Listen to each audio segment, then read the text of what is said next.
When I was in practice for 30 years, I would say nearly 100% of every single person who could not sleep, especially the ones that had chronic sleeping issues, always had gut issues.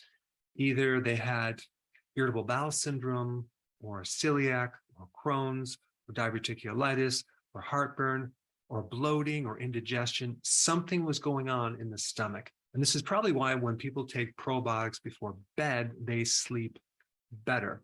So today I'm going to talk about the link between your digestion and your sleeping and give you some tips on how to improve your sleeping.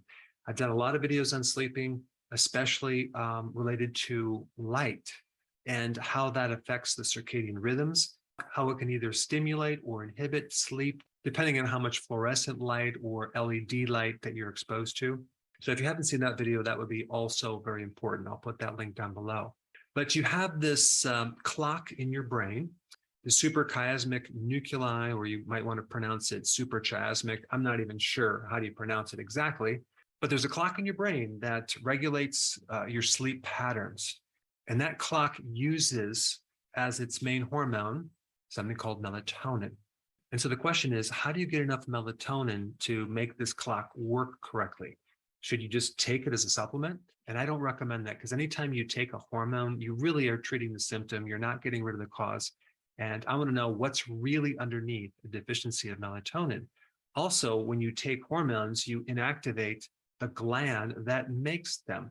So there's several ways that melatonin is created. Melatonin comes from another hormone called serotonin. And 90% of all the serotonin in your body is made with help from your friendly bacteria. So these microbes help you in so many different ways. They actually take tryptophan, which is amino acid, and they convert that to serotonin. And this is probably why people take L-tryptophan as a supplement to help them sleep. And the reason it does help you because it converts to serotonin, which then converts to melatonin. Now, if you ever take tryptophan to help you sleep, always take it on an empty stomach, because if you take it with food, protein from that food will block the absorption of tryptophan. So you want to take it on an empty stomach. And yes, it does work pretty good. Now, tryptophan also works for anxiety as well. And what's fascinating is that it was used long ago, I don't know, 20 plus years ago, for depression. And I mean, so many people were using it. And all of a sudden, there was this contamination, I think, if I'm not mistaken, in China or Japan. And this created a scare where the FDA took it off the market. And coincidentally, a new remedy the next week came into being for depression and anxiety, and that was Prozac. I just find that a very interesting coincidence, right? But what I think that's even more of a coincidence is that tryptophan came back on the market. If I'm not mistaken, it was allowed back on the market right when the patents ran out for Prozac. I could be wrong, but I could be right on that. So we have tryptophan that turns into serotonin, that turns into melatonin with the help of your microbes. And this is why one of the side effects from taking an antibiotic produces insomnia. Your sleep is disturbed. Now, to make tryptophan work, you also need vitamin B6. If someone is deficient in B6, the conversion of tryptophan to serotonin just won't occur. And this is why people that have a B6 deficiency also have insomnia. So I'm just kind of giving you the pathway of what can occur and the great importance of your microbiome, which is collectively all the friendly bacteria and the friendly yeast and friendly other organisms that help you. In fact, the microbiome is considered another organ that you have. You're dependent on it. You cannot live without it. You're not going to be able to sleep without your microbes. And so if you have sleeping problems, this is another important focus. Focus on your gut microbiome and do things to improve it. In fact, you might want to take a probiotic.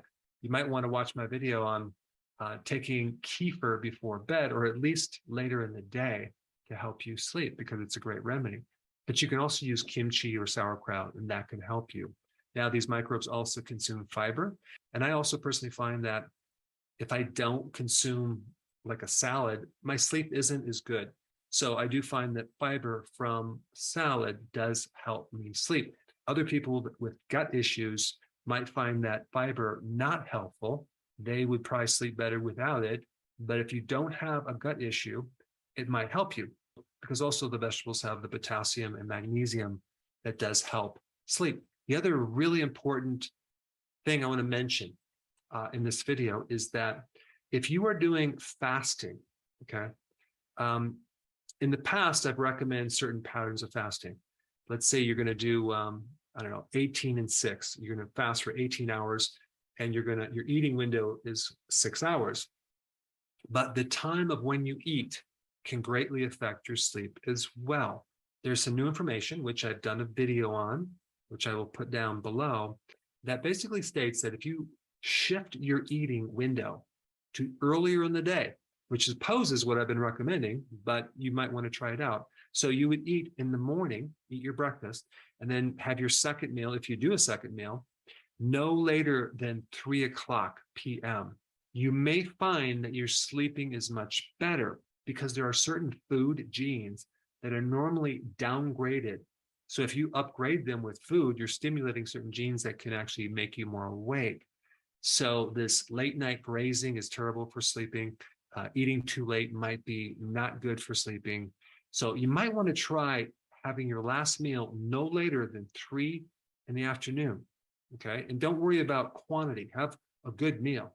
If you do OMAD, just make sure it doesn't go past 3 p.m. and that may greatly help your sleeping. Now, if you haven't seen my video on connecting your sleep cycle to light and darkness, you should check that out. I put it up right here.